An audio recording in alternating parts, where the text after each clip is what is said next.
नमस्ते। आप सभी का हमारे YouTube चैनल पे बहुत बहुत स्वागत है। आज मैं आपको गीता का छठा अध्याय सुनाती हूँ। श्री भगवान जी बोले, हे अर्जुन, जिसकी कर्म फल में आसक्ति नहीं और कर्मों को करता है वह सन्यासी और योगी है, और जिसने हवन आदि लौकिक कर्म छोड़ दिए हैं वह योगी नहीं है। हे अर्जुन, जिसको सन्यासी कहते हैं उसी को कर्म योगी जानो, क्योंकि संकल्पों के त्याग किए बिना कोई योगी नहीं हो सकता। जो मुनि योग प्राप्ति की इच्छा रखते हैं उनके लिए उनका साधन कर्म ही है, और उनके योगी होने पर उनका ज्ञान पूर्ण होने का साधन है, उनके चित्त का समाधान है। जब मनुष्य विषय और कर्मों की आसक्ति से छूट गया और वासनाओं को उसने त्याग दिया, उसी समय वह योगारूढ़ कहा जाता है। जिसने मन स्वाधीन कर लिया है वह अपना हितकारी, और जिसने विवेक का त्याग किया है वह स्वयं का अपना शत्रु है। मन को जीतने वाले शांत स्वभाव मनुष्य की आत्मा शीत उष्ण सुख दुख मान और अपमान इनके होने पर भी अत्यंत स्थिर रहती है। जिसने ज्ञान विज्ञान से अंतःकरण को तृप्त कर लिया है, जो निर्विकार हो गया है, तथा जिसने अपनी इंद्रियों को वश में कर लिया है, जो मिट्टी पत्थर और सोने को एक सा समझता है, वह योगी कहलाता है। सहृदय मित्र शत्रु उदासीन द्वेषी मध्यस्थ द्वेष करने योग्य बंधु वर्ग साधु और पापी, इन सब में जो समान दृष्टि रखता है वही श्रेष्ठ है। योगी पुरुष को मन और आत्मा को अपने वश में करके वासनाओं और समस्त प्रपंचों को त्याग कर एकांत स्थान में पहले कुछ उसके ऊपर मृगादिकों का चर्म और उसके ऊपर वस्त्र बिछा हुए स्थान, न तो बहुत ऊंचा न बहुत नीचा, उसी पर मन को एकाग्र करके चित्त और इंद्रियों को रोककर बैठना चाहिए।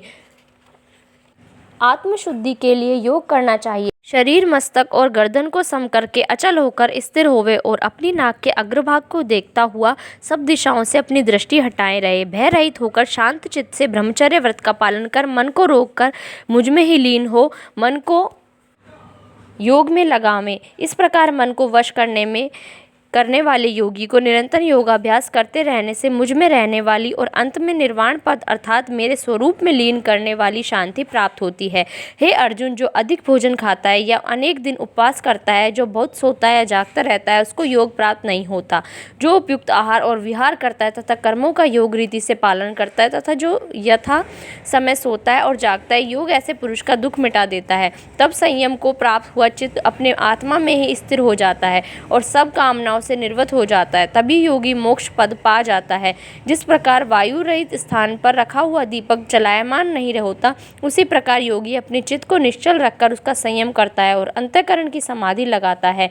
जिस जिस अवस्था में योगाभ्यास के कारण चित्त का वेग रुक कर विषयों से पृथक होने लगता है और जब शुद्ध अंतःकरण से आत्मा को देखकर आत्मा में ही संतुष्ट होता है, जिस अवस्था में वह अत्यंत सुख जो इंद्रियों द्वारा जाना नहीं जा सकता वरन केवल बुद्धि से जाना जाता है, अनुभव करता है, और जब वह योगी आत्म स्वरूप में स्थित हो, उससे विचलित न हो, जिस अवस्था को पाकर फिर और कोई बड़ा भारी दुख उसे वहाँ से चलायमान नहीं कर सकता, इस अवस्था को दुख संयोग वियोग कारक योग नामक जानना हो। सो योग निर्विकल्प चित्त से निश्चय करके ही करना चाहिए। संकल्प से उत्पन्न होने वाला समस्त कामनाओं को त्याग कर और मन में संकल्प इंद्रियों को चारों ओर से रोककर धैर्य के साथ बुद्धि को अपने अधीन कर धीरे धीरे विषयों से दूर हटे और भली भांति मन को आत्मा में स्थिर करके किसी पदार्थ की चिंता ना करे। वह चंचल और अस्थिर मन जिधर जिधर जाए उधर उधर से इसको हटाकर आत्मा के वश में करना चाहिए।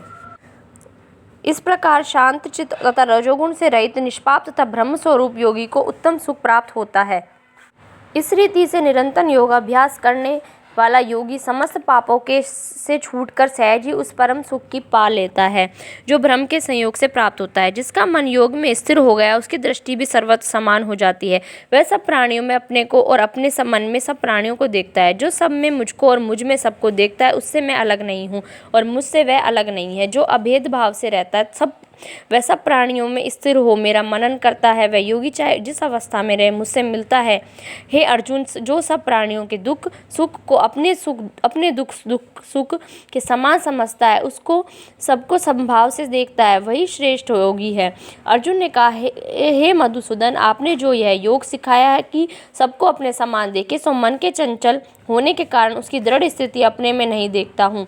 हे कृष्ण, मन बड़ा ही हठी पराक्रमी और दृढ़ है। इसको अधीन रखना तो मुझे वायु को बांध रखने के समान प्रतीत होता है। श्री कृष्ण भगवान ने कहा, हे महाभाव, इसमें संदेह नहीं कि मन अति चंचल है और इसे वश में करना बड़ा ही कठिन है। फिर भी हे अर्जुन, अभ्यास और वैराग्य से अधीन कर लिया जा सकता है। जिसका मन वश में नहीं, उसका योग अत्यंत दुर्लभ है। ऐसा मत है, परंतु मन को वश में करने वाले प्रयत्न करते रहने से उपाय द्वारा इस योग को प्राप्त कर सकते हैं। अर्जुन ने कहा, हे श्री कृष्ण, जिसमें श्रद्धा तो है, पर जो योग प्राप्त करने से सफल नहीं हुआ है और जिसका चित्त योग से विचलित हो गया है, वह योग सिद्धि नहीं पाने से किस गति को जा पहुँचता है। हे महाभाव, जिसका पहला आश्रय भी हो गया और ब्रह्म प्राप्ति भी नहीं हुई, वह दोनों ओर से भ्रष्ट होकर विच्छिन्न मेघ के समान नष्ट तो नहीं हो जाता। हे कृष्ण, मेरा यह संदेह आपको ही दूर करना पड़ेगा। इसको दूर करने वाला आपके अतिरिक्त अन्य कोई नहीं है। श्री भगवान बोले, हे तात पार्थ, उसका यहाँ नाश नहीं होगा और परलोक में भी नहीं होगा, क्योंकि उत्तम कार्य करने वाला मनुष्य बहुत दिनों तक पुण्यवानों को प्राप्त होने वाले लोकों में वास करता है और वहाँ से फिर किसी पवित्र और धनवान के घर में आकर जन्मता है, अथवा वह बुद्धिमान योगियों के ही कुल में जन्म पाता है। इस प्रकार का जन्म पाना भी इस लोक में बड़ा दुर्लभ है। बड़े श्रम और यत्न से जो योगाभ्यास करता है, वह पापों से शुद्ध होकर अनेक जन्मों में प्रसन्न परिश्रम करके सफल होता है और परम गति को पाता है। बड़े बड़े तपस्वियों से योगी श्रेष्ठ है, ज्ञानियों से भी योगी श्रेष्ठ है। इसलिए हे अर्जुन, तुम योगी बनो। केवल मुझ में ही मन लगाकर मेरी प्राप्ति के लिए जो मेरा भजन करता है, उसको समस्त योगियों के मध्य मैंने अत्यंत श्रेष्ठ माना है। इति श्रीमद्भगवद्गीता उपनिषद ब्रह्मा विद्या योगे शास्त्रे श्री कृष्ण अर्जुन संवादे आत्मसंयम योगी नाम छठो अध्याय। छठे अध्याय का महात्म। श्री भगवान जी बोले, हे लक्ष्मी जी, छठे अध्याय का महात्म सुनो। गोदावरी नदी के तट पर एक नगर था। वहाँ एक जनश्रुति राजा बड़ा धर्मज्ञ था। एक दिन नगर में हंस उड़ते उड़ते आ निकले। उनमें से एक बैठते ही उतावला हो उड़ गया। तब नगर में पंडितों ने कहा, हे हंस, तू ऐसा उतावला क्यों उड़ा है? क्या तू राजा जनश्रुति से भी पहले ही स्वर्ग को जाना चाहता है? तब उन पक्षियों में जो सरदार था, उसने कहा, इस राजा से भी बढ़कर एक रयन मुनि श्रेष्ठ है। वह बैकुंठ का अधिकारी होगा। बैकुंठ लोक स्वर्ग से भी ऊंचा है।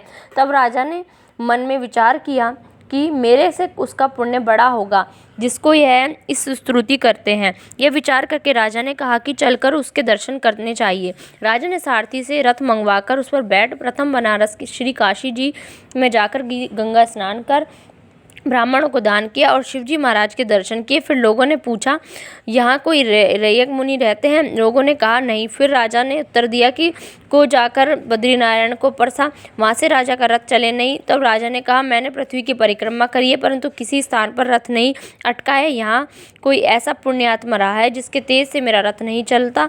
तब राजा रथ से उतरकर आगे चला तो देखा कि पर्वत की कंदरा में मुनि बैठा है, जिसके तेज से बहुत प्रकाश हो रहा है, जैसे सूर्य की किरण होती है। तब राजा ने देखते ही कहा, यह रयक मुनि होंगे। राजा ने दंडवत कर चरण वंदना करी तथा हाथ जोड़ करके स्तुति करी। तब रयक मुनि ने राजा का आदर किया और कहा, हे पृथ्वीराज, तू चारों धाम का परसनहारा, धर्म का साधनहारा है, तू पुण्यात्मा है। तब राजा ने मुनि से कहा कि आपका तेज ऐसा किसके बल से है? अब मुनि ने कहा, हे राजन, मैं नित्य प्रति गीता जी के छठे अध्याय का पाठ करता हूँ।